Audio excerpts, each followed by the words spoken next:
এই আওয়ামী লীগ সরকারের সারা জীবনের এজেন্ডাই কিন্তু বাংলাদেশটাকে পৃথিবীর বুকে ছোট করে দেখানো। যে কোনো মূল্যে তারা বাংলাদেশকে ছোট করে দেখাবে, এটা হচ্ছে তাদের কাজ। তারা যখন এর আগে বিরোধী দলে ছিল তখন তারা পৃথিবীর বিভিন্ন দেশের দূতাবাসে গিয়ে নালিশ করতো যে তাদেরকে এই করা হচ্ছে না, সেই করা হচ্ছে না।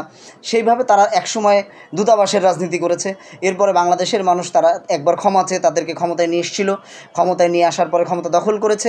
এখন তারা যেটা করছে এটা টোটাল বাংলাদেশটাকে টোটাল বিশ্বের কাছে, বহির্বিশ্বের কাছে বাংলাদেশের টোটাল যে ভাবমূর্তি আছে সেই ভাবমূর্তি তারা বিনষ্ট করার চেষ্টা করছে। এবং আপনারা আরও ভালো বলেছেন যে আমরা দেখেছি যে একজন সন্ত্রাসী দুষ্কৃতিকারী তিনি গ্রেফতার হয়েছেন।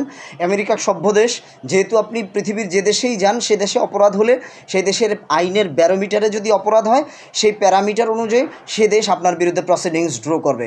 এই অনুযায়ী আমরা বিশ্বাস করি এবং আমরা আমাদের কনসুলেটের মাধ্যমে জানানো হবে যে ওখানে কারা কারা এই কাজগুলো করেছে তাদের যেন প্রপার শাস্তিটা নিশ্চিত হয়।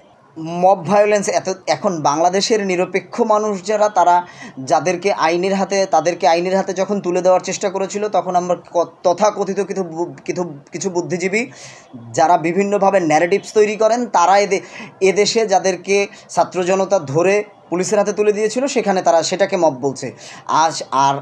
আজকে আমি দেখলাম যে যারা এদেশের জনগণের প্রতিনিধিত্ব করে, বৃহৎ রাজনীতির প্রতিনিধিত্ব করে, বৃহৎ দলের প্রতিনিধিত্ব করে, তাদের উপরে তারা ডিম নিক্ষেপ করলো এবং এটা অবশ্যই মব ভায়োলেন্স এবং এটা মানে ফান্ডামেন্টাল রাইটস টু মুভমেন্টসের উপরে তারা আঘাত হেনেছে। এটা কনস্টিটিউশনাল ভায়োলেন্স হয়েছে এখানে এবং আমরা এই জিনিসটার তীব্র প্রতিবাদ এবং নিন্দা জানাচ্ছি এবং এদের প্রত্যেককে আইনের আওতায় আনা হবে।